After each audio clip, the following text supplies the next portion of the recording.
did something so good in game number 3 right there that actually went ahead and clinched up that top 5 for them right there. Basically, what they're going to want to do is just continuously put themselves in the front of the moving zone, right? Not necessarily inside of the zone, but actually in the storm where the zone is going to go. Oh, how can they do that? How can they just set out in the storm? Because of the med miss, right? They had a couple of these this game, and they continuously kept doing this. Unfortunately, though, for the trio, right, I saw them, I believe it was on this one. Once they landed in the storm, they just got sprayed by so many different teams, right? It was so hard for them to kind of maintain and get anything kind of better than a top 5. You would imagine, though, continuously finding positions like that, they would actually be able to get something better than a top 5. Hey, 5th place is great, but it's just like, man, they were in the best position so many times, but yeah, that pressure just ended up being too much. It's all good, though, right? It's all good because they're still looking strong. 5th place right there, which is effectively 2nd. I know at times it can be confusing, but just think if we end in the top 10 overall of this leaderboard, that's basically our top 5, right? They are looking great. We only have 2 games left to go. I mean, look at the point differential, right? We just got to keep doing what we're doing. And, of course, Agers, Acorn, and Pollo. Yeah. So, you know, I think, listen, we've seen some very unique play from the boys, right? You know, game 1 come out. Crazy 2nd place, 17 elimination. Game 2. Storm Surge. Game 3. We see who's on height. Let's just... LOL charge them. Oh, I got pieced up. You know, I feel like we're having a good time. You know, we're having a good time. They're still 1st place. I think it's fine, right?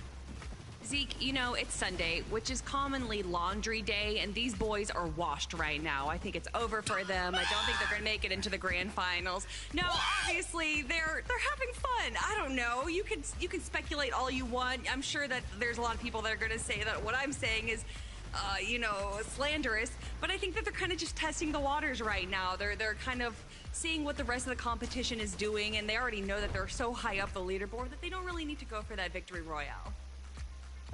Regardless of Kelly doing laundry and everything like that, I think it's still pretty awesome to see, you know, when they want to go ahead and turn it on, they can very, very easily. I mean, games 1 and game 3 showing 18 eliminations, 17 eliminations. They've got way more eliminations than the rest of the competitors, and they've effectively kind of only played 2 games so far. So incredible stuff, showing why they are favorites throughout this year. I'm just gonna chalk it up in like my mind's lore. You know, they're refining a strategy. They're utilizing a new secret strategy, and that's what we're seeing. That's it. That's what I made up in my mind. I hope you do the same thing. Okay. Anyway, game number 4 is ready. Okay, only 2 games left to go before we say goodbye for today. So, casters, take it away. There's only 2 games left. Jacob, I was just going to say, it is impressive that few teams like Acorn can just go ahead and decide, hey, I'm just going to practice, right, in my majors, in my heats. Yeah, that's what I was even thinking to say, the practice. You talk about practice. With kind of a lack of tournaments throughout the course of this season, 2 divisional cups, this is exactly what teams in their situation could start to do more and more often throughout the rest of these groups. But game number 4, 2 games left. Let's get right into the action. This is where it really starts to get interesting here. With these 2 games left, I'm looking at the leaderboard right now, Monster. 2 points would separate chat game number 4. That LCQ. That is elimination difference. That's a singular placement point of difference. And then we haven't even touched on the topic of any of the teams inside of the top 5 get a win. That opens up a spot at the bottom of that consistency. Yeah, at this point, I mean, Agers, Acorn, Pollo clearly have enough points to go out and hold the top 5 spot. If they just decide, hey, we're going to just, like, be very casual these next couple rounds, right? Really just play it out, try to continue to refine our strategies. They're going to take away a spot to the grand finals easily from someone else. But at the same time, they're kind of teeing up another team to take a dub. Right? So it is kind of an interesting dynamic. And in any case, we will be seeing them at the grand finals. That's very clear. And one thing's for certain, everyone else that's not in that like 120 plus threshold point area right now, you got to turn online. You need a win. Yeah, 100%. And this is kind of like one of those teams that I'm looking at as well that lands over here for the most part, contested drop. They're outside of that bubble as of now, but if they're able to win these fights a little bit quicker than when those third parties come in some of the games past, this could be that opening opportunity for them. This is where they're going to look to get aggressive and try to finish these fights. They've won almost every single one of these fights so far on today's games, barring a third party. As Ian takes the first shot, that's going to give him an opportunity to separate the rest of this team and try to converge with the numbers advantage. Back-to-back shots yet again coming out from King as they get another elimination and the eventual wipe. And they're doing good right now. 122 points. That team wipe right there is going to propel them up big time. More cushion for them to continue to, earn their way up the ranks right now. All they need here is a big end game, and they'll be a true shoe-in to the Grands. On the other side, look at what's happening here. Again, this is a team that is played exceptional, right? You can just tell by their end game strategy, their positioning, all the highlights that they've managed to pull through so far. Clearly a cut above the rest. The VG Money and Rise could become the first on NAC to place top 5 in all 5 group games, right? Possibly setting up a little historic run for themselves. Yeah, especially since a couple of these guys are in the top 5 for overall damage throughout the course of these games. As Vixie, Boogie, and Avenger do find another elimination here down below on that low ground.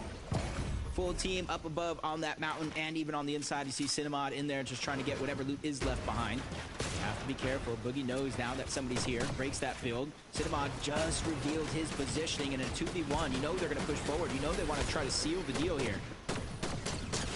Like the pressure coming out of Boogie, Vixie. In up. Gotta finish this quickly, though.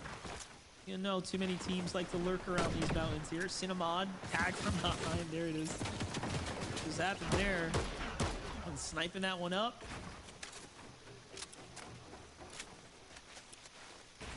So they're doing a good job right now of being able to push them back, but there's some arrows right behind. They are able to get a little bit of damage, but basically pushes himself into a 3v1. Teammates are there to try to close the gap. That's not Braden trying to alleviate some of that pressure, forcing both Boogie, Vixie, and hopefully Avenger's able to get down there as well. I don't want to kind of leave him out to dry. It does look like for a moment they did. Just a sliver of HP, Monster.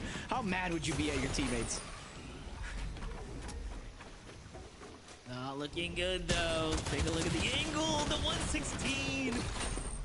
Big tag there on the Vixie. Oh, and then catches T5T off guard. No. What a play and a half. Then the finish. GG, Jacob. Wow, that was actually a pretty big shot to hit, and Braden falls for the same thing. He's forced to go up and try to hide. Boogie's doing a good job of fighting back, but 3 versus 1. It doesn't take a mathematician to know that's just odds are so stacked against you. And now with that, they are going to be able to get Braden back on up. There's a reboot at the top of where they're currently at, so they should waste no time getting to it. Keeping things interesting here. Look at that. What a clean little play right there. Getting fancy with it, using zipline and everything. Oh no. We were celebrating Pay 14 Boogeyman and Quick's endgame last round. Look at that. They picked up 50 points last game or so. And ooh, right now, the pressure coming through. Venox, Luke, and Panda find themselves almost in the quite literal same point threshold. So they're neck to neck here. Pay trying to escape now, but Panda's got so much resource to work with. Yeah, this is not looking good. Pay's gonna have to pull something big off right here. Gets cut off, doubles back through the builds, collapsed on, suffocated, and now about to get finished here. Boogie, you can see in the distance, just running for his tournament life here in game number 4. Yeah, just unfortunate. Boogie took so much damage to start that fight. He immediately ran away. And when Pay went to try to alleviate some of the pressure, they say, you know what, that's a 3v1. Just turn around, burn him down. And that's exactly what they did. But Boogie, if he has some extra HP, whether it's a Chug Jug, Med Mist Smoke, or Med Kits, not going to be hard for him to get his teammates back into the game. Shogun's Arena of the Island does appear, and it's going to be no stranger at Poyo Agers Acorn, a huge part of their game plan. And if they survive the contested off-spawn fights that we think we're going to see in the Major Grand Finals, this is exactly what they're going to be looking for as step 2 in their journey.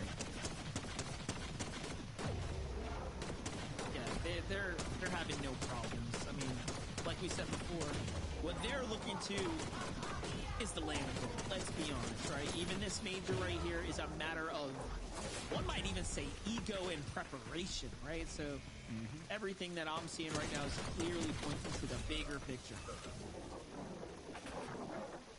Coordinators top 2 in damage after 3 games, 4,200 damage and 4,100 damage.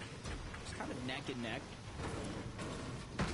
Acorn to IGL, just kind of making sure that he stays one of the best IGLs in the history of the game. Sandman, Northern, and 20 towards Supernova. They were able to get some damage early on. I did see a knock go out into the distance. And with the zone pushing from north all the way towards the south, they're not going to make it a priority to rotate early. They're just going to make sure to look back at every single one of these teams just like this, knowing they're going to have to rotate first.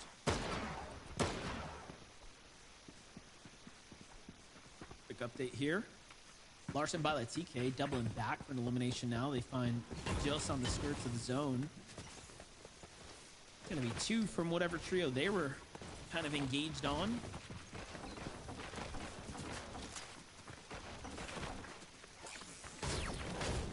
Just another one of those zones that looks like it's pushing all the way towards the south, and I wonder how telling that island actually is, because you see last game it didn't pull over Foxy. Acorn, Aegis Poyo forced to rotate towards the north. That's where the zone pulled. This time around, Foxy does have the island, and it looks like the zone is pulling towards the south. If anybody here else did their homework, probably setting up around this area. Kappa Kappa Factory, the Rainbow Field, the direction they're looking at, and even Utopia, where a new team honestly could be positioned at, as Bugha, Craze, and Threats did win that last game. Oh, most definitely. That's a dynamic that is for sure taking place right now. I mean, yeah, you know, you got to think about that too, right? 3 less trios already in the lobby, kind of loosens things up a bit here in the early game. Not as chaotic. It almost feels like we saw in those first 2 games, especially. Pretty noticeable, fast, action-paced early games for those, but G-Money and Aviv, of course, securing Aspire here. Will be rewarded handsomely in a couple moments. Void, Broken, and King, though, doubling back to the Flutter Frogs here.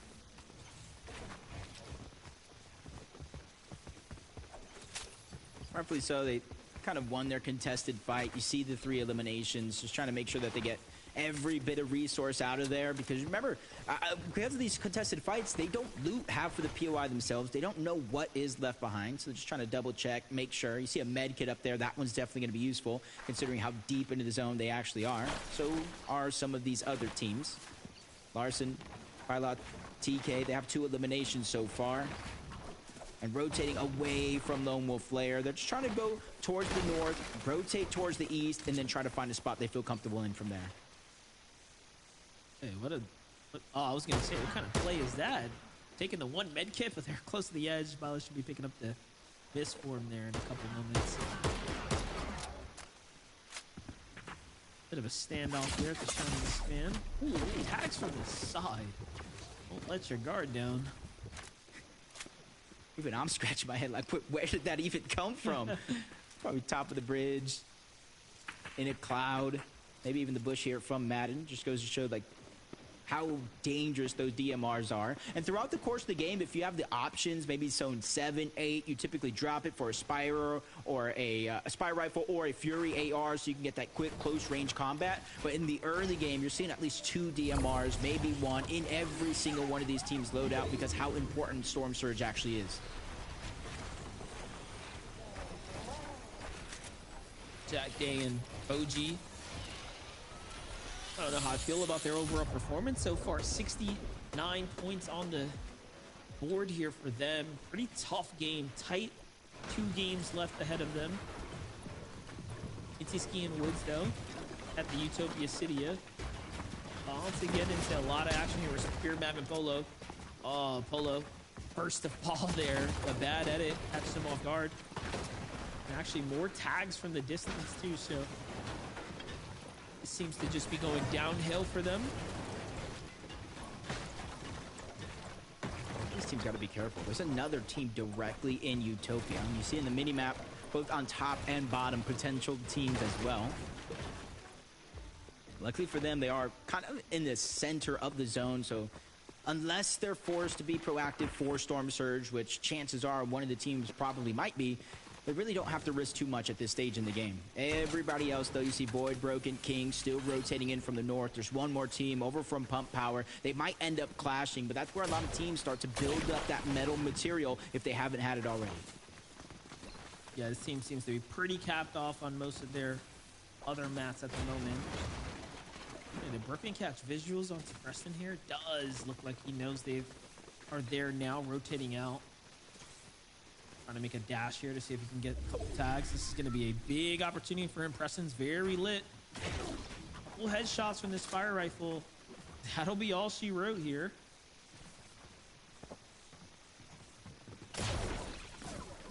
Yeah, it's not much, but that superhero rank upgrade, you see kind of the HP going up one, down one, up one. That's because they did rank up to A rank, not having to force out any of that HP just yet as we tune on Pollo, Agers, Acorn in another fight in Demon's Domain, so not too far off from their original drop spot. That's the tick there on the other side, but from up above, down below, Acorn, Pollo, they're trying to converge, sandwich onto one. That's the tick there on the other side, and I think Agers had joined the fun as well. Luckily for him, he's trying to disengage with the dashes, but it's only going to help for so much. Agers is still going to be able to get that down. I think Acorn is going over to clean that one up. Yeah, down body at the bottom of the builds as well. Yikes. Agers, interesting enough, every time we tune into him, he's got this 6 big pots, so you're just seeing kind of the strategy almost take form here, right? Whose role is what? Oh, look, Aloe. I didn't know where he was. He's kind of hiding out in the background there. Okay, I see Kappa at the edge of zone. Probably the top of outpost. So it is kind of centering up for the most part. Demon's Domain is on the outskirts as well, on the western edge. So everybody right now on the north end, even on the northwestern edge of the map, still trying to find their spot, and that's where that edge of the zone is going to be so clustered. And you can kind of see the huge difference already. Silic, Jargo, and Havoc. Relatively nobody here on this side of the map. That's just because they're all on the north. Happening on the outskirts, though. Luzon and Power. This little scenic rotate here. They're playing ultra dead side. They're going all the way around here. Not looking to take any risk. See the Spire. For the Shrine here in sight. Go ahead and replenish up. Still got a med mist to work with too, so we'll be just fine. Yeah, look at how there's no one in sight down here. If they, for some reason, need damage, I mean, they're cooked. Yeah, I was thinking they're looking for the launch pad. Yeah, they gotta have to hurry up and get in there, because even if they're above the threshold, let's just say 1, 2, even 300, we know in the next couple of zones that can change in the blink of an eye. And the slower you are to rotate in, more and more teams will kind of take that priority positioning away from you, and you kind of get left whatever is going to be left over. Corellian, Aiden, and Hound. They have the blueprint for success so far today.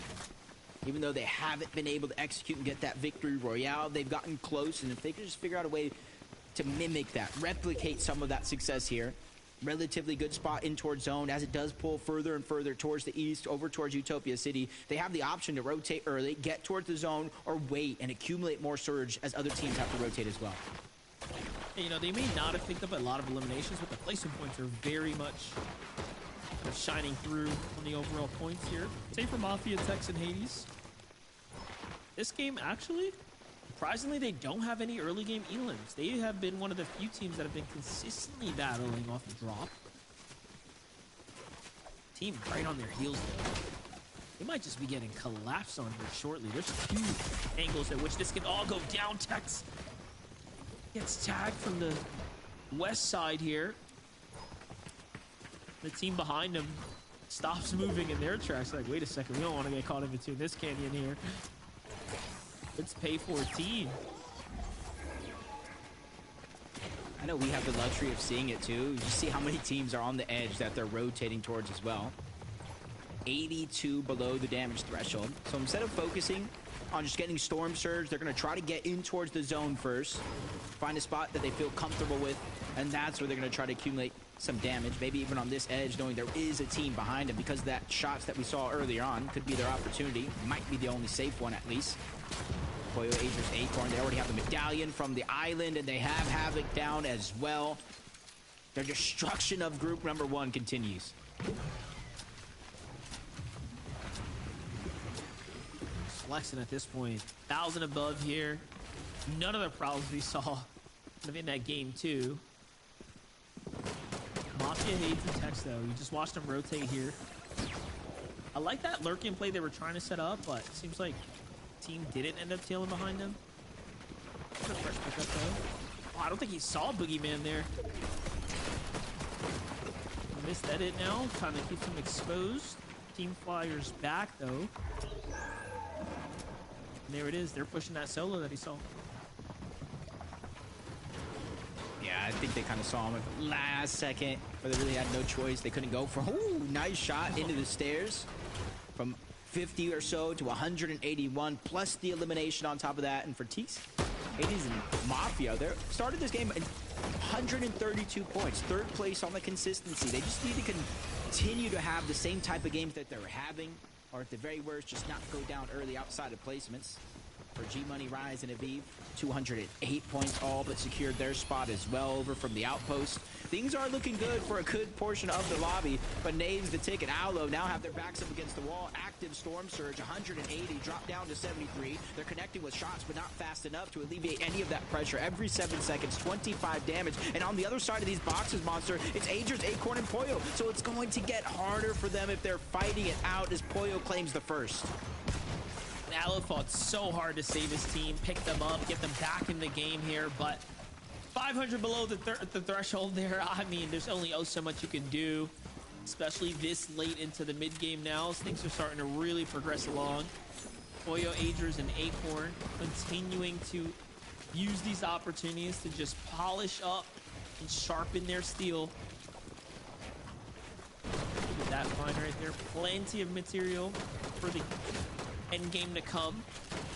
Mafia techs though and Hades, look at this, 400 below now. So although they've kind of inched their way through, find and have found opportunities to kind of stay in the game, this is where they've now fallen significantly behind. They will need to take this full trio fight. I like that they're doing it here and now before it gets in later, but this is not going to be easy at all. Yeah, they did get that superhero upgrade throughout the course of that, but exactly what you said, 403, that's more than 2 full eliminations worth of damage, and it's just going to continue to get worse. The zone pulled towards the south, 456. They have an idea of a team right below them that they kind of want to jump on, but they haven't got the green line yet, and the more time that they waste in this situation, Monster, the harder it's going to be to get the surge and survive the rotation. That A rank definitely giving them a lot of time alive. They're kind of playing with house money here, but tagged on the rotate. That's the setback. You got to be careful with this surge, of course, starting to add up here. Let's see if they can do something big here. They need to finish this team. No, they were waiting, ready, kind of block those shots coming in. This is it. Woods comes down, though, boxes him up, and the counter cone out of Woods there allows him to escape ever so briefly. Mafia finds a tag, needs the Siphon here to stay alive in the game. There it is. Jacob, they might be doing it somehow, some way. I mean, just a couple more seconds to survive, kind of live to see another day.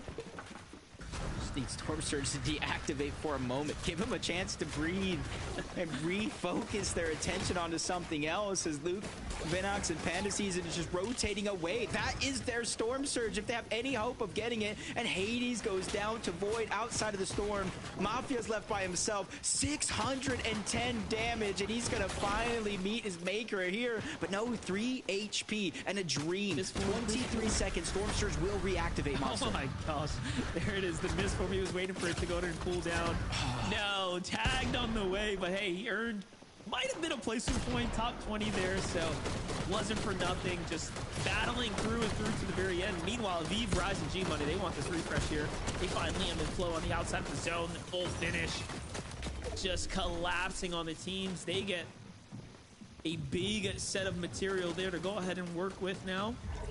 Dargus Silic the last two alive on this trio, seem to have had a tough time with Surge themselves this last zone. Things are starting to heat up now. Get high ground though. Pollo, Aegis, and Acorn. I think they had enough Fortnite for the night. They might be looking to pack this one up. Hey, any team that's below the consistency leaderboard, 6th and on, you're kind of hoping happy. them, Aviv's team somehow pulls off the victory royale, because that kind of ushers everything upward. It opens up a spot at the bottom of consistency, and with how close it is, it could be anybody's game. Void, Broken, and King, one of those teams that I was talking about, started this game at about, I think it was 4th place on that consistency leaderboard overall, so they're definitely within reach inside of the bubble. They just need to solidify it here without these next 2 games. Yeah, this is good. Good time to go ahead and punch out. Niamet and Drizzy, no. Caught on the move there. Again, you're just seeing the update of all the teams that are kind of in the running, but just having a really tough game 4. Yeah, this is... I feel like every team that is inside of the bubble, except for 2, has been going down, has been facing so many difficulties. And while for them that may be a little bit of a curse, for everybody else below that leaderboard, that's a blessing. That just means the overall standings is going to be that much closer at the end of the day. As another rotation, good portion of the lobby gets the front zone, but the rest is everybody's going to have to rotate back. Luckily for them, there's no active Storm Surge just yet, but that can change in the next couple seconds. Yeah, if there's any time to stay consistent, get the big points is here and now, while so much of the bubble teams are potentially looking to fall here. I mean, those points around that 110 to 130 area is the sweet spot here for top 5 so far. Plenty more to earn though. Top 15 left here. 197 below for Jargo and Silic. Good defense from Madden though, and he's gonna shut things down there, possibly eliminating the dreams of Jargo, but no. Jargo, just 2 builds left, hiding out. Nothing there. He's just simply trying to survive, but he gets caught out. 213, no. Aiden, Hound, Krillian. Instead of going for high ground too early, they're trying to dominate that low ground. But if you look up, it's Rise, it's Aviv, it's G-Money. They're on top of the world for now. But this is something we've seen already in games past. Hopefully they learned their mistakes as the destruction continues down below. Ager's looking to claim another one as they're putting pressure from box to box. Polio also closing in on that distance. Finally, they steal away one of those pieces, and they take down Mako right after. That's a wish that he hopefully he can make it to that last game so they can qualify. They're earning so many points right now. At this point, I'm questioning if they're even going to queue into the last game. They don't need to, but at the end of the day, they are popping off here and now. High ground, of course, Aviv, Rise, and G-Money situated comfortably. Void, Broken, and Kingdom. They've had a good run so far. They're eyeing up an opportunity to try to take a win here. I like this level of commitment here, but G-Money and Rise want to go ahead and reconnect to their builds. It's all woods, though. That could be telling of the situation of our high ground trio. I think it truly is, and that's exactly why they put so many pressure on the second height team. But down below, Foil able to clean up one elimination, but up above, that's a whole nother trio. But they're not backing down. In fact, they're moving forward step by step, just walking them down. One elimination has already been cleaned up. 2 more trying to go out the side. Agers does have that cape, so he can be able to mitigate damage from the storage soon. Hound goes down. Aiden's going to be stuck with Kerillian, trying to clutch this one out, and he finds a crucial elimination before falling. Kerillian trying to cap off here. Player right beneath them. Can he get the tag? Nicely done there. It's on Today in the finish. And on the other side of the wall, another one waiting to happen, but Raw answers with a bigger tag. Siphon to keep him in the game. Meanwhile, the VG Money Rise, watching this all go down. They have no more mats, mind you, unless they've managed to find some way to pick something up. Yeah, look, they are completely on E here. What's the play for them? Acorn coming up. Yeah, this team has so many builds. This is all but GG. Acorn just cranking his way up. They want to win this game here and now. There's just no Agers, so he's kind of doing it by himself because Pollo is kind of stuck. He's busy. His hands full with a whole nother team. They're separated, working as individuals. Rao gets flanked by Aviv, who gets flanked by somebody else. But if you look up, Acorn has done just enough. Exactly what you were talking about. They expended every material until they were fresh out, going up against Acorn, who's not slow in his role. He's ready to fight. He knows the men miss smoke as a sign of weakness, but he bites off more than he can chew. He's going to go down, but Pollo's by himself. 1v3 situation, and he meets that same fate monster. Unfortunately misses the tag that matters. Aviv, Rise, and G-Money managed to survive the onslaught with no mats. And in the end, Core, Org, and Preston on the low ground, hearing it all go down. Also no material. This is just going to be a full-on clash here of a 3v3. And then there's one lurking nearby. Could be Raw FN who's playing his zone. That big tag from him kind of in the mix here. Yeah, he's found himself in the mid-ground. Okay, he's got material for everyone else here, though. He seems like he misforms up to the top, so keeping things interesting. There goes the delivery. Aviv comes around, using that misform. Shit. It's just chaos in the low ground. Aviv is fired up, and well played for them. Aviv with the win. Congrats to Aviv and wait, chat. What's the game? But Pollo and Acorn already called. They already called to grand final. But this game is gonna be the last game, so chat. Make sure y'all hit the like button, hit the subscribe button. I've been sitting here for 3 hours or 2 hours for sure. So yeah, chat. I sit in the damn chair for about 3 hours. If y'all don't hear me, that's like because I'm just sitting down watching the NA. I'm watching the NA. FSCS Measure 3. Aviv, G-Money, and Rise, congratulations, and see you in the grand final. Game number 5 about to start in about 5 minutes. So make sure you hit the like button, hit the subscribe button. I've been sitting here for about like 3 hours in my chair. So yeah, chat. So I'll make a new video coming up. Yeah, chat. I'm editing the new videos coming up. It's gonna be dropping like next week or something. So chat, I don't know. Make sure you hit the like button, hit the subscribe button for you don't miss out any of my video. Yeah, and I'm getting better. I'm gonna watch a Fortnite because I don't play Fortnite that much no more. So yeah, that's why, chat. I'm gonna watch a Fortnite, all that shit, kid copy ass. But it's all good, chat. I'm here. I make YouTube video. And I'm trying to hit 1,000 subscribers in 2026, chat. 2026 or 2025, chat. I'm working hard for 1K sub. I'll never back down, never give up. But congratulations one more time to Aviv and G-Money and Rise. Congratulations and see you in the grand final. Can't get top 5 in all 5 games if you can't play all 5. But yeah, I mean, incredible stuff for them. And you know, we'll see it in a little bit here, but the leaderboard effects of one of those very, very consistent teams winning a game shuffles things up. That's right, Vivid, and we'll see that after this short break. With only 1 game left to go, and now a top-performing team making it through on a Victory Royale. What does that mean? Well, stay tuned, and you'll find out.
Man, this is it. The last game of group number 1. How did we get here? Let's just, you know what? Just gonna wipe everything. We're gonna start over. All right, this is now game 1. A good thing I don't have the power to do that. Game number 5 is right around the corner, but we wanted to just highlight a couple things from game number 4. Maybe you just missed it, but Aviv got himself the Victory Royale. G Money, Rise, we'll see that trio heading straight through to grand finals not too long from now. But there's a couple, well, there's one last trio that hasn't got a VR that, you know, they're still performing the way we'd expect to perform. I guess, will we see Agers, Acorn, and Pollo get a VR in game number 5? What do you guys think? You know what's so funny is that during rehearsal, we even joked about them not going for the win for any of these games just to get a little bit more practice in. And I don't know, you know, it seems like that. I don't want to claim that that's exactly what they're doing, but they seem to be in so many potential positions to go for this, you know, advantageous spot. And then they kind of just go for the W key. They go for the aggro. They want to go for the eliminations, regardless of what we've seen them play before in Majors 1 and 2, where they're so smart with their height takes. It kind of just seems like they are, once again, testing the waters. They're kind of feeling out the rest of the lobby, and this might be a good way for them to kind of judge how the grand finals are going to play out a little bit. Yeah, I actually, I've got a little bit of a challenge. Well, Okay, right? Game okay, number okay. 1, 17 eliminations. Game number 3, 18 eliminations. Game number 4, 19 eliminations. Oh my god. So, Zeke, what do you think it is that I want in game number 5 in this trio? Okay, hear me out. We Don't make go it ahead and get complicated here. 96 eliminations and the Victory Royale. In all seriousness, though, I am curious because, obviously, remember, so the 5 trios who get a Victory Royale, they go through to the grand finals, okay? So then we want to be basically in the top 10 of this leaderboard, which is effectively our top 5, okay? So, with them being at the top so far away, they're definitely secured themselves a spot. You sure? There's just, no way, right? They're not falling out. But if they were to get a Victory Royale in this next game, I feel like that's kind of pull the leaderboard up. And I would like to see that, right? Because that kind of gives, more people opportunity to, fight for that top 5. You know, especially as we kind of start to flip on over to effectively, what is that bubble, so to speak, right? I mean, it's only a point between 10 and 11, right? It's 131 to 130. So there's some kind of interesting back and forth there. So I feel like it's probably most beneficial that they get the VR here, right?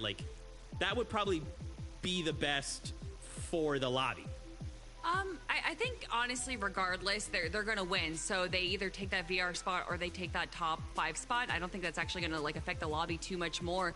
But I do think if you look at this second page, we have so many teams that are within that contention of getting top 10 right now. Violet, TK, and Larson that sit in top 10 are just 130 points, and we know that a Victory Royale, or even not even a Victory Royale, but a top 7 with a handful of eliminations can just shoot you up the leaderboard. And we have some big names here. We have teams like Day, Jack, and Boji, Sandman 20 and Northern, Power Blue and Xanda, Liam, all of these huge teams that are within that precipice of making it into that top 10.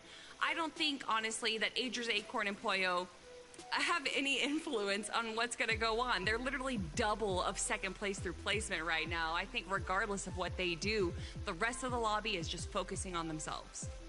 Of course, Acorn, Agers, and Pollo, they're secured, right? But there is way more teams that are not secured than are secure right now, right? Talking about all of the bubble teams, the ones that are kind of close to making it into that top 10.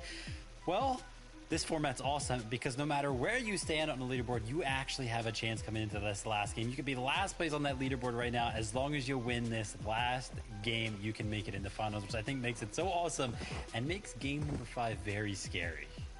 That's true, man. It's time to roll the dice one last time out of group number 1. Who walks away with the Victory Royale? Let's find out together for the last time today. Casters, take it away. They say it at the start of the show. Time flies when you're having fun. Already we're at the last game of the day, and Zeke, he hit the nail on the head. 1 point separates a grand finals appearance and having to go through that dreaded LCQ.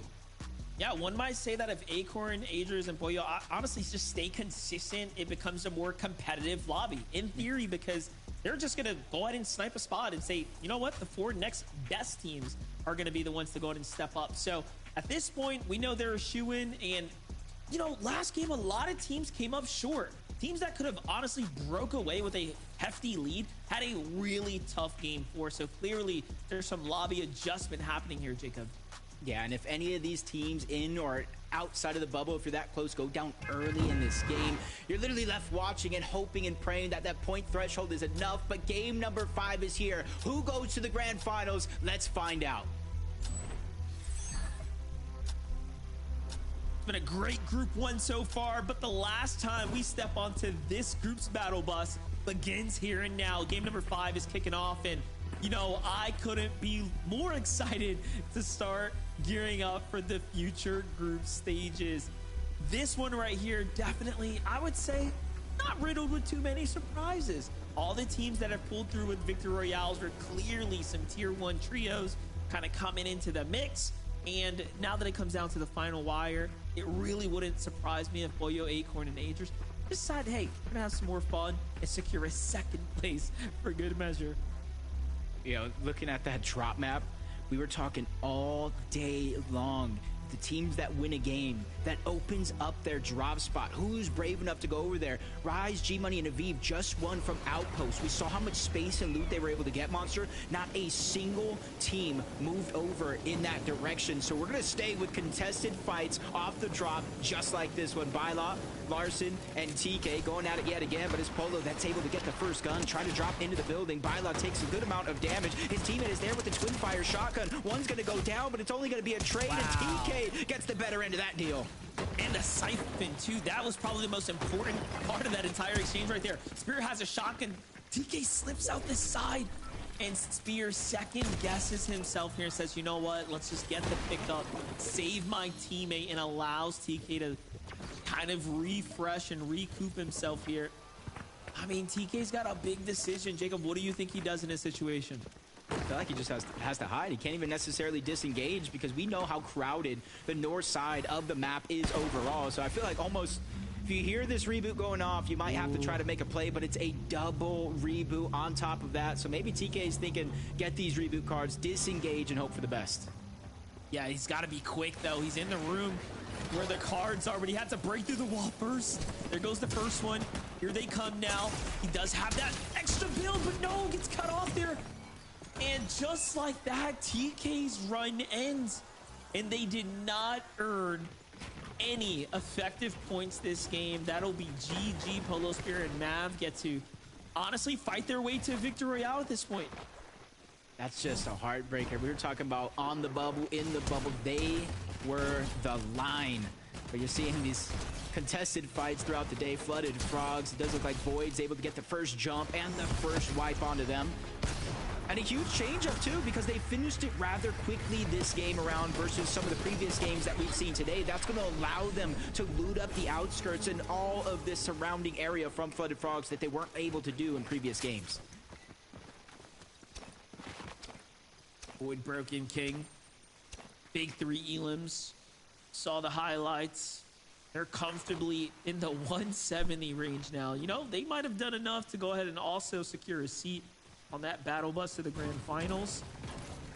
Boyo, Agers, Acorn sticking to the trusty strategy so far. Again, this is all in preparation for the weeks ahead now. They've been, honestly, the entertainment for the night. I think it might be one of those scenarios because, in theory, based off of drop maps in every Fortnite community analyst, it's going to be them versus Peterbot at Demon's Domain if Peterbot can make it out of the group stages. You got to realize, going up against a team like that, you can't expect to win every single contested drop. So in order for them to have a shot at winning if they are contested, Monster, it's going to come through high elimination games just like this. So I think it's a perfect strategy they're doing today. Not really trying to win the game, but more so trying to put up those big elimination games for, in theory, closing the gap if it was finals. Gotta close that gap here. Game 5 of 5. Once again, this is the last opportunity now. Any team in this lobby still has a chance to go to grand finals through the Victory Royale format. Everyone else you're seeing with 100+ points, they just need to stay consistent into the end game. Big fight happening here. Power Blue and Xanda, their whole tournament on the line here and now. Let's see it go down. Oh, that was a big one right there for Power to win it. Trades the shots, but he gets the better end of it. Gonna be the first elimination being acquired so far. 3v2 gonna play out the rest of the way, and Blue is trying to keep it that way. But he's getting jumped on, trying to make space. You see him using so much material to try to get back to his teammates, and as soon as they get this opportunity to get in the same box hip to hip, they're gonna slow it down, take it one step at a time, and hopefully try to finish up this fight. Up they go. Power's returning back. He's trying to get the high ground. He's getting that pressure onto Smoss and Electro, but he's playing safe. They're going to go ahead and use that misform to try to reclaim the high ground, but they're separated. They're duos. That puts them in a pushable spot in this 3v2. But it's a matter of time. Big tag there for Blue. Nicely done for him. Toads up the opponent. Finds the big healthy shot onto Electro. And take it all the way to the sky here. Just costing him some time and mats, but... Oh, he's trying to axe him. Oh, and then blocks him out. Wait a second. Okay.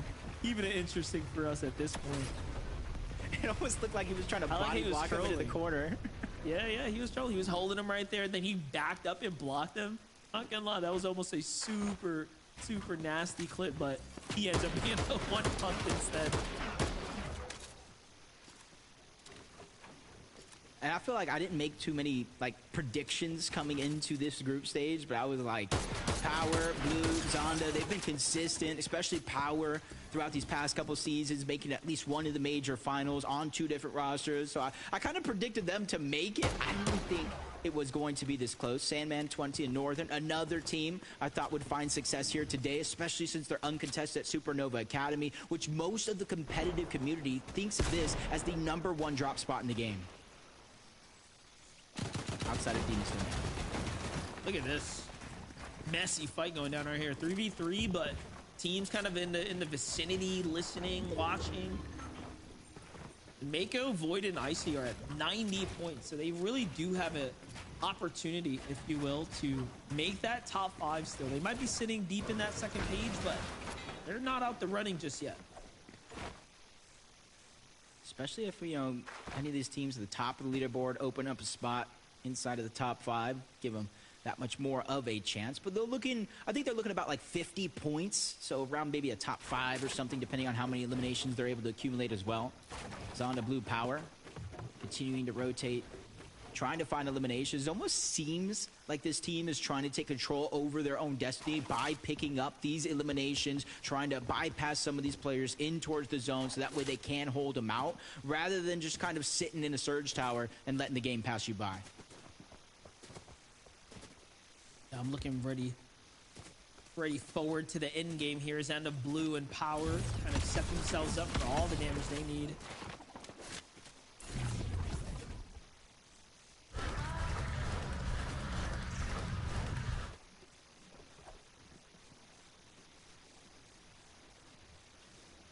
The Drizzy, Liam, Madden. We're towards the north side of the map, just outside of Pump Power and Supernova Academy. A lot of teams going to try to use this to kind of rotate in from the north side of the map, instead of just straight going in from the western side, where it can look to get stacked as Madden just gets down quickly. Even though there is that mobility with the dashes and the misform monster, there's just too much space to kind of close the gap and go for the elimination. But they have all those extra heals down the ramp. So don't be worried if you're a fan of this team. They will be able to heal up. They will be able to get into better shape. They're just trying to use it the most effective way possible. Jargo, Silicon Havoc.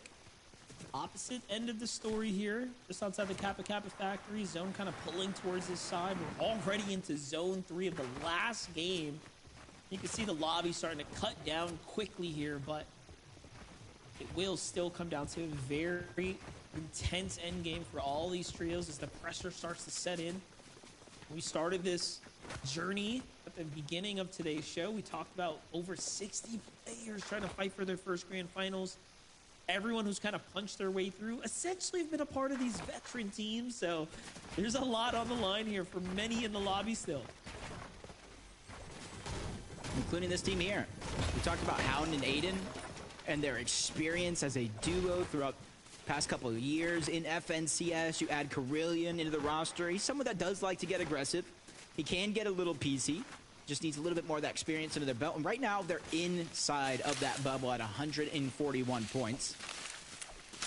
And so far, they have priority in terms of being able to rotate in towards the zone. The rest of the map, the north, the western edge, and even some of those teams that would rotate from the south have not caught up just yet. So this is going to be the best shot that they have to try to aim for one of those mountain ranges and set up for what could be a long game. Long game ahead for everyone here. Boji, Day, and Jack. Man, tough game 4 for them, huh? Falling so early, now leaving it all down to this last round here. Okay. 194 points were required to qualify through consistency last season. Very, very similar on EU as well. I think it was around 189 points today. That's kind of the threshold. It shouldn't be the overall goal that you're looking to end, but you got to try to aim as close to that, if not more. There's a lot of teams continuing to rotate through the north, passing Utopia, just trying to get in towards zone. But both Boji and even Boogeyman taking a lot of damage there, having to pause their rotation. Agers, Acorn, and Pollo, though. Hunting once again here. Gonna live up to the request for the 20 bomb. Oh, no, it's on to Aiden. This is bad. Oh, and Moya with the box up right there, but he gets tagged instead. Aiden Hound, Carillion on the move here. 141 points. This is their tournament run, and what are you doing? You have Moya pushing you like this. Just tough situation all around. Northern EXE, another very good trio sitting nearby, watching it all go down. They get gifted and rewarded, and now it's not looking too good for Boyo. They even stole that elimination point away from Pollo. Northern them, they try to close the gap, but the rest of the team is there. Agers joining in on the fun, pushing them back. Sandman got the memo. He said, nope, you guys are right. Maybe we shouldn't take this one. But Agers, I think the full team doesn't want to let any of these eliminations escape, especially since as of now, Monster, they're kind of isolated away from every other team at the current moment. Agers, Acorn, Pollo. Just doing what they need to do. Go ahead and run the lobby here. Already at S rank as well. That's That's lot of literally damage. what I was thinking. I'm gonna say, hold on, how? They really took advantage of their drop spot, you know, taking down the Daigo boss. You get experience from that, the eliminations along the way. If they activated the Spire Shrines, and then they're taking down the Shrine boss as well for even more experience. I don't know, Monster. Maybe 6 zone, they should be S+, fully ranked out. Yeah, that's crazy, though. Get it this early in the game.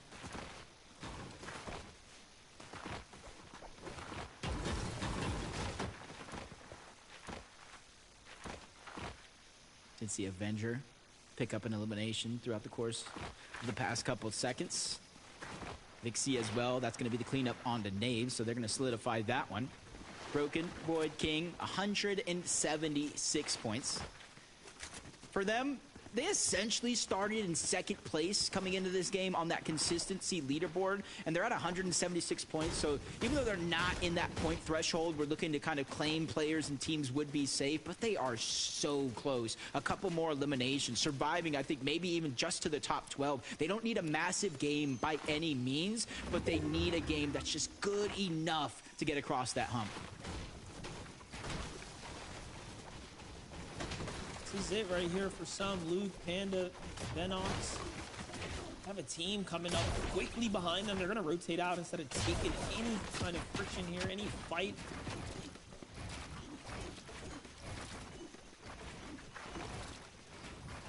Broken getting another one. Liam getting one. They're just focusing on their rotation here, refarming all along the way.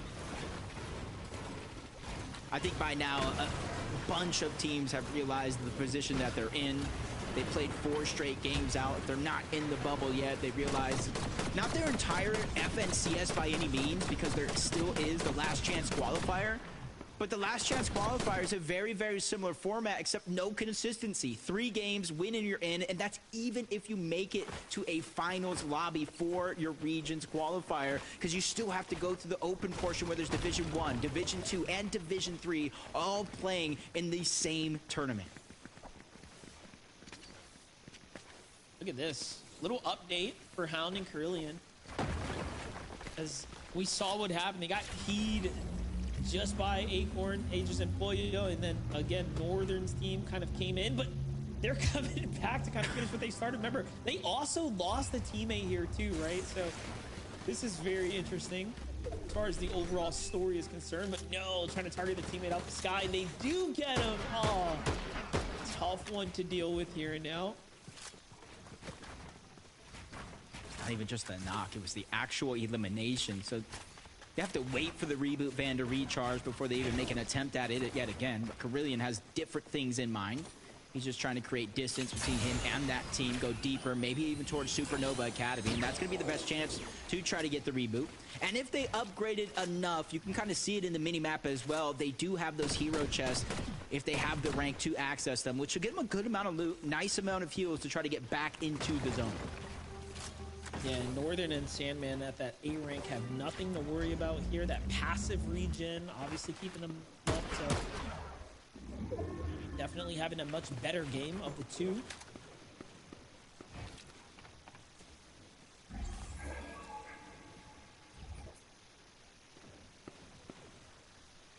Thousand above the damage threshold for Core, Preston, and Gray.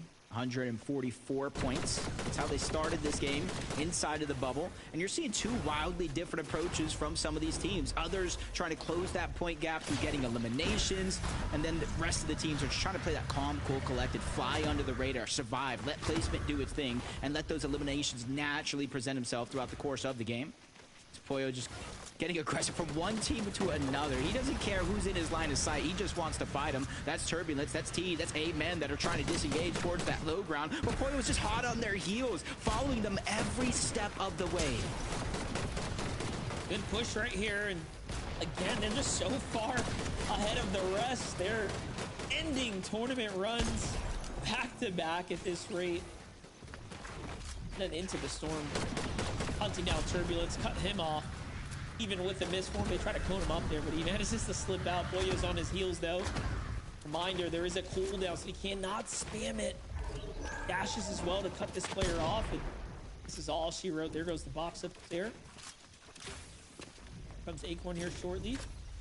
No, Acorn, they want to chase the other team. This is all Pollo. Yeah, this is Turbulence. You may not necessarily know, but this is best chance at being able to take this fight in a 1v1. Amen's just trying to disengage. Going right on up, but that's just going to expose himself to the shots of Agers. He's going to be able to get the knock onto that one, which puts a lot more pressure onto Turbulence than he had literally seconds ago as the last one alive on his team. Tournament is literally on the line. If you don't want to go to the LCQ, Turbulence, now is your chance. That was pretty intense. Pollo trying to wait till the last second for the siphon, but Turbulence manages to defend himself well, just well enough to force the Med Mist to come out.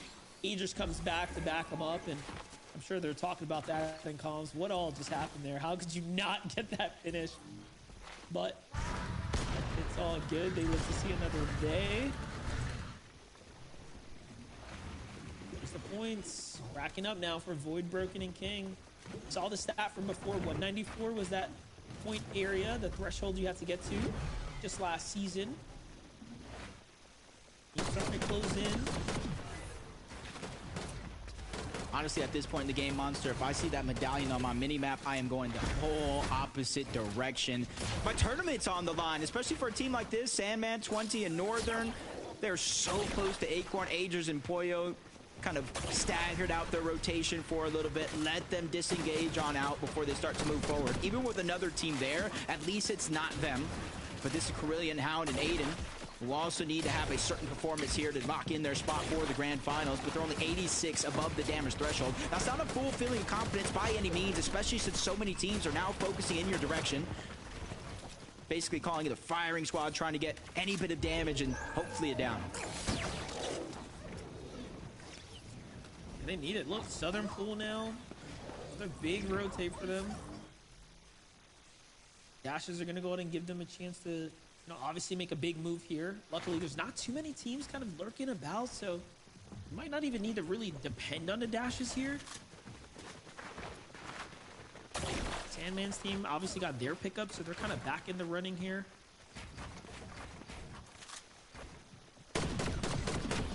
Ooh, that team's on the surge right now.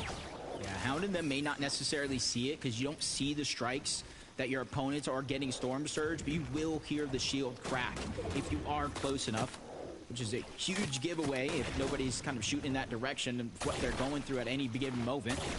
But Hound, trio 300 above the damage threshold. It's not necessarily a worry for them, so they're just going to continue to rotate in. As Pollo, Agers, Acorn, they take notice of the lobby. They fire off in that direction, but it's only a momentary focus from the lobby. They're going to be able to survive, clean up that elimination, and continue to hunt for more. 6 elims already. Plenty of material here to play for high ground if they want to.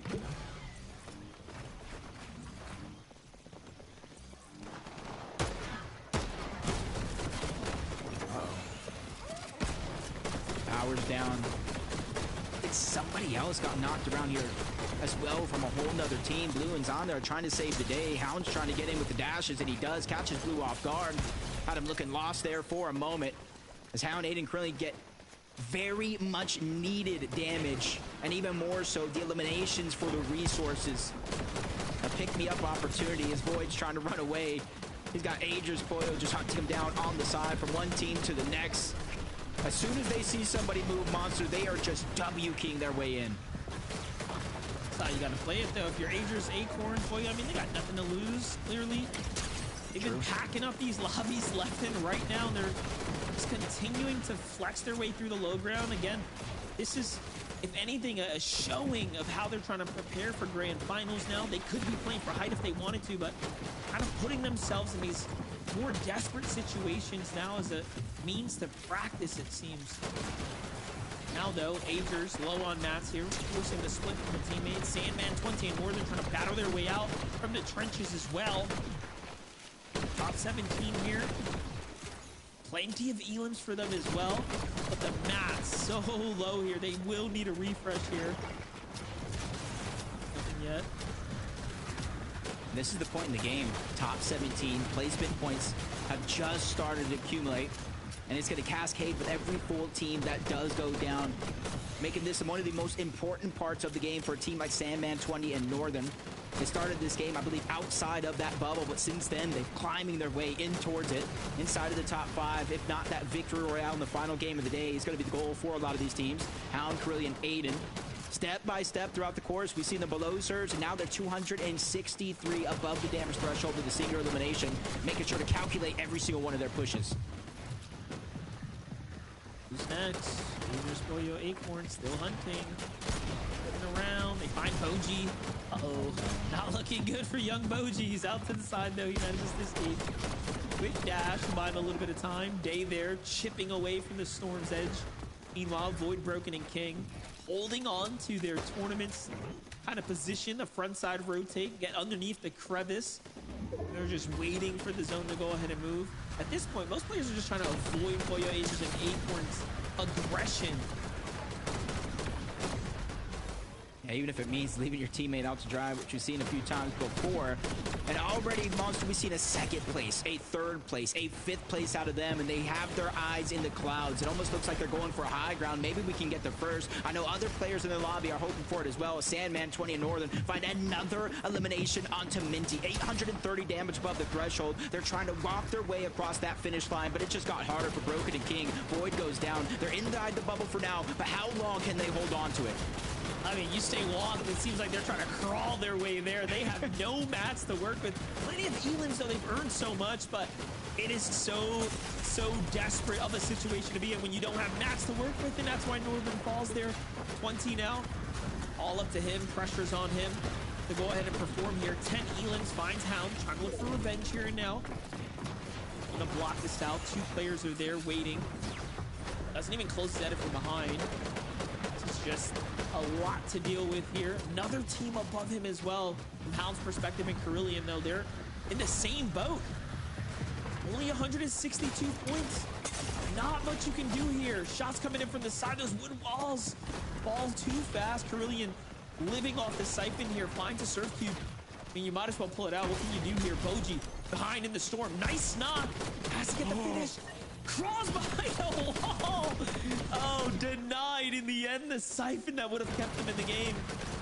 That is just a disaster. A turn of events I would have not expected at this point. Preston getting chunked out by the zone, tries to make his way in, but he gets cut short of that top eight. But Power is on to the last game of the day. They're trying to make it count, even without Blue in sight. It was a sacrifice Blue made to make sure Power can stay in this game. They have 6 eliminations so far. Storm Surge, not a worry in their mind. They just need to be able to finish this game out, maybe even a top 5. Days Sealing the same thing, but with no builds, no teammates. It's a much different road for him.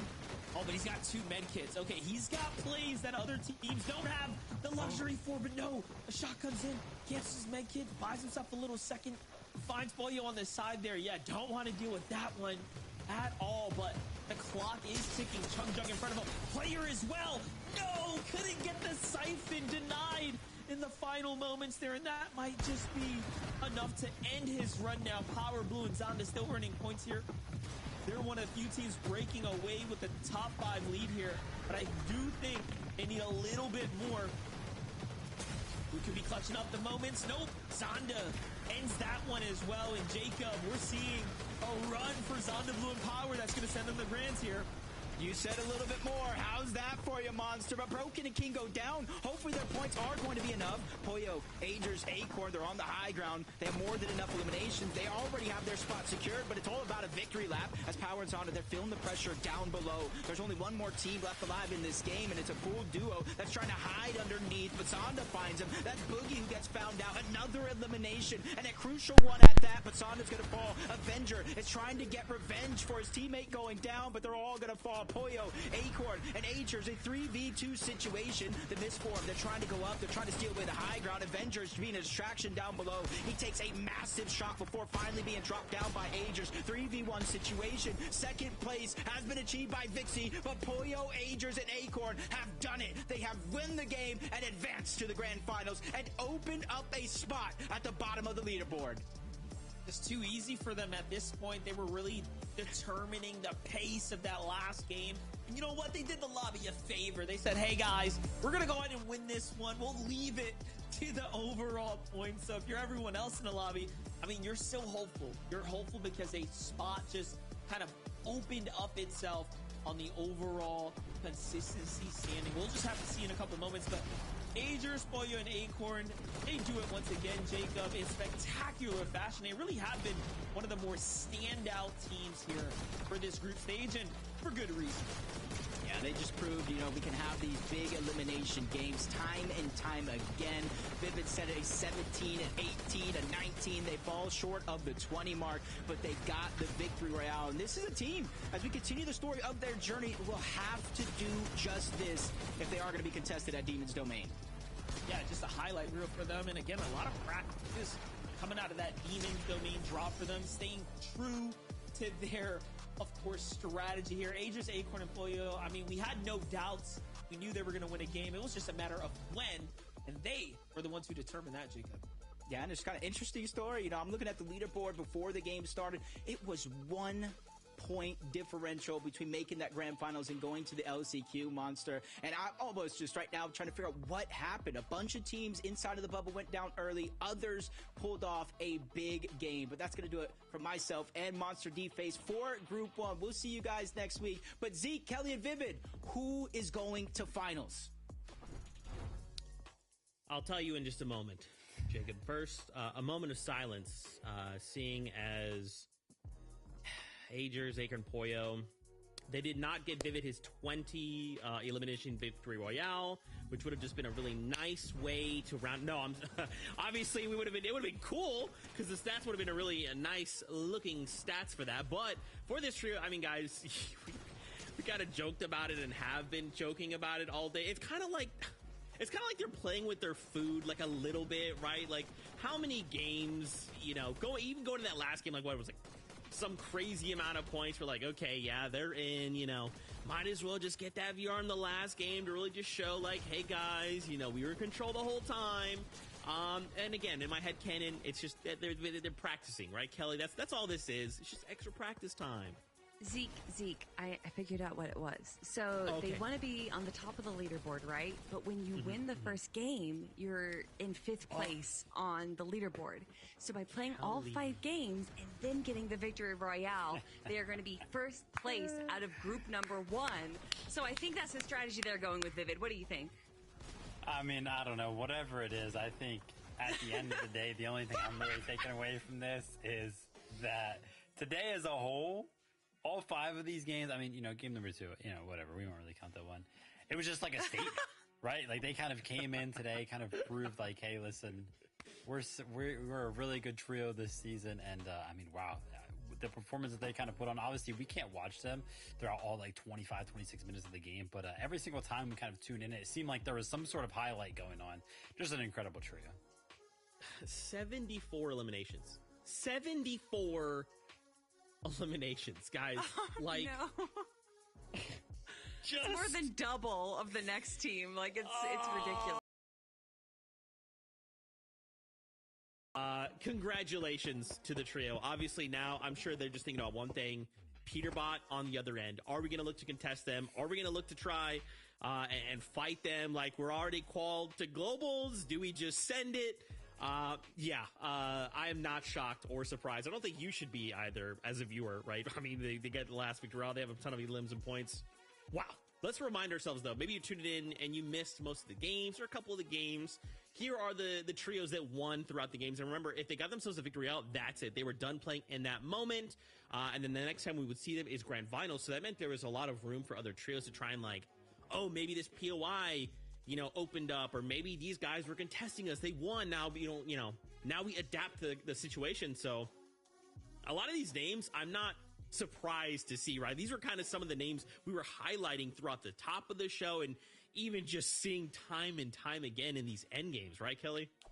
Yeah, no, these are exactly the trios that we kind of expected to perform very well. And that's kind of I feel like one of the benefits of going through these play-in stages where we find the top 99 and then going into the group stages. I know that there's a lot of people that might have some question marks on how these formats are run, but I really do think that it kind of benefits the top teams. We want to make sure that all of our big trios are making it into these grand finals because that's where they can punch their ticket into the global championships. And we want to make sure that everyone has these opportunities to be able to showcase themselves and prove that they are worthy of being there. And by doing these group stages, I really feel like we're able to kind of like filter out who the top teams are. And then we get to watch them in the grand finals in a few weeks. Yeah, and speaking about grand finals, of course, the Victory Royale winners aren't the only ones going through. The big question mark is who went ahead and secured the consistency leaderboard? Zeke? Vivid, I'm not on there. But Void Riley, Broken, and King... Dang it! Yeah, I told myself I wasn't going to break. Okay, buddy. All right. Anyway, freaking Vivid, dude. Something interesting to call out, and maybe we can actually pull up the overall standings here. So that top, that 5th place was actually beaten out by 1 point. Oh my god! They beat out Day, Jack, and Boji, who had 165 points. So only a single point difference. And even if you look at 3rd and 4th, right, just look, there's a tiebreaker there. And obviously the tiebreaker in this situation doesn't matter. But just think, that's 3 points that could have put you into that top 8, right? So obviously these top performing trios, they were being all flashy and they're putting on this show for us, but for all of these other trios, they were fighting tooth and nail, and it was constantly going back and forth on these standings all the way up to the very end. And so I mean that's exciting, right? To not know by the end who's gonna make it through. It was a crazy day of Fortnite.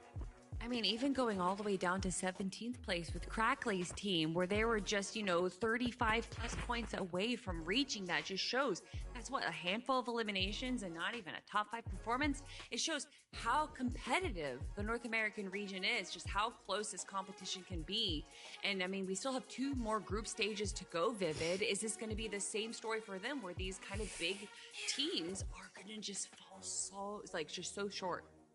Yeah, I mean, the group stages, they have always been very, very close. Would not be surprised to see that in groups 2 and group 3 as well. Guys, I got a little treat for you. Obviously, game number 1, we had a little victory royale from none other than Blake, who was alongside Oliver OG and Diego Plays. And Blake is going to hang out with us right now for an interview. Blake, what's up, dude? It's so good to see you. How you doing? I'm hyped, man. I'm hyped. Bro, I'm hyped for you, dude. Congratulations on the first game win. Dude, I feel like we've known you just like since the beginning of Fortnite, and to just see like the waves of success that you hit, like, you know, you step away and then you come back and you're still firing on all cylinders. Like, how does it feel for like how does that feel to you? I mean, for me, I kind of knew today we were going to qualify because if you look at my track record, the past 4 years, I've missed 1 grand finals a year out of the 3. And last season, didn't make grand finals. It was guaranteed. It was just bound to happen. Nothing could have prevented that. But no, and I'm just excited, man. It feels good. I mean, Blake, you're obviously the most experienced player out of your trio. You have 16 FNCS performances for the finals, and then your other two, Oliver G and Diego, only have 7 and 4 respectively. Do you feel like you're able to kind of provide a bit of knowledge, a bit of understanding of kind of what it means to be on these grand finals, and how have you kind of been able to help and improve your trio mates? I think experience definitely takes you a very long way in this game because me, personally, I'm not the most mechanical. You put me in a 1v1 in creative against any top pro, and I'm getting beat 10 out of 10 times. But experience will just take you that extra step. And I think Oliver also is a good IGL. He understands the game well. But I think the biggest thing that helped our trio qualify in game 1 this season was our coach Dexy, who is also an EU player. He has made a crazy impact on our trio, and I'm so excited for grand finals. Awesome that you guys are working on what you guys know best and everything like that. And speaking about what you know best, right, the high ground take in game number 1, kind of walk us through what was going through your guys' comms and everything like that, going through your head when that call kind of came out. Yeah, so we played the most textbook perfect game you could possibly play in Fortnite. I think Diego literally had 1 bullet taken the whole game. He had 80 damage taken, I'm pretty sure. So we literally just dashed in, zone pulled back to our old boxes that we rotated into half from. And we literally just took left side of zone. We saw height start going above us. We were mirroring them. They had no idea we were under them. We ramp up under, dash up, we take it. Flawless execution. We just hold down height, and we win the 2v3 against Pollo and Acorn at the end.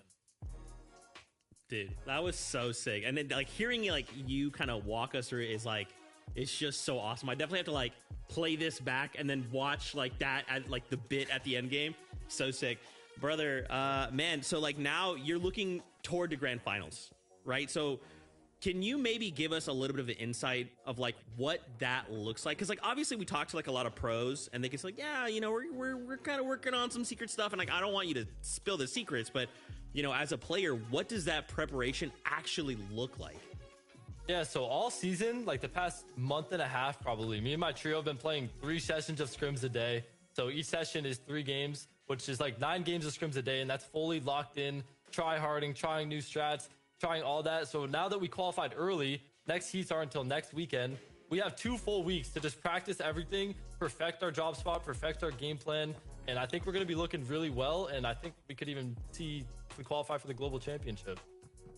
Dude, that would be sick. That, oh my gosh, you got me so hyped. Blake, congratulations, man. It's so awesome to see you guys win game number 1 and now going through the grand finals. I'd love to just give you the floor. You know, if you want to shout out, you know, anyone from your community or, you know, any your socials, where can people find you? The floor is yours.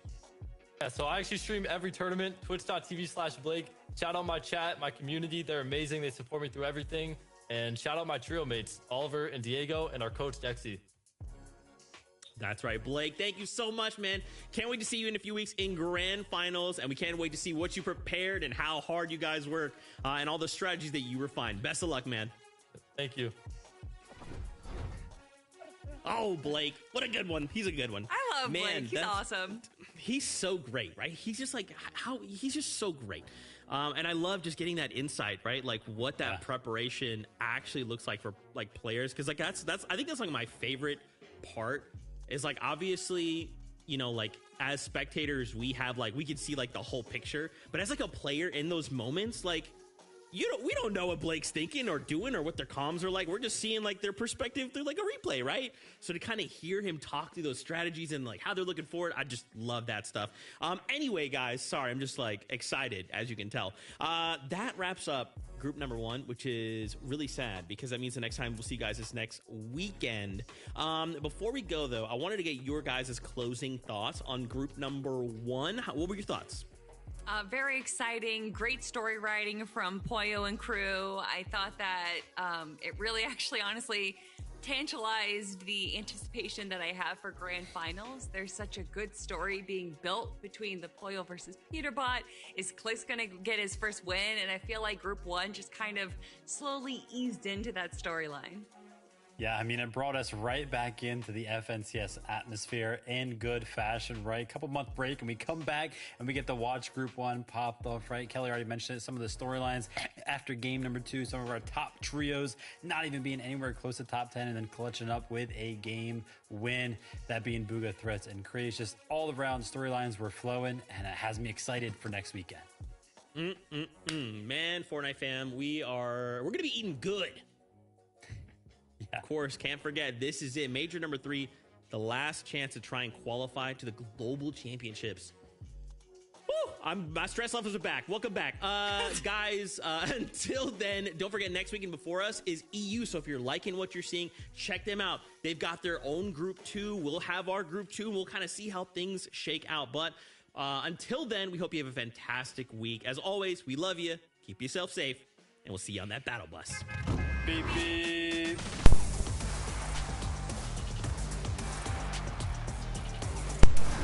Peace out, YouTube. Peace out, chat. I will be ending the stream right here. So yeah, chat. See y'all next week. Peace out, chat. Hit the like button. Hit the subscribe button. DJ FNYT out.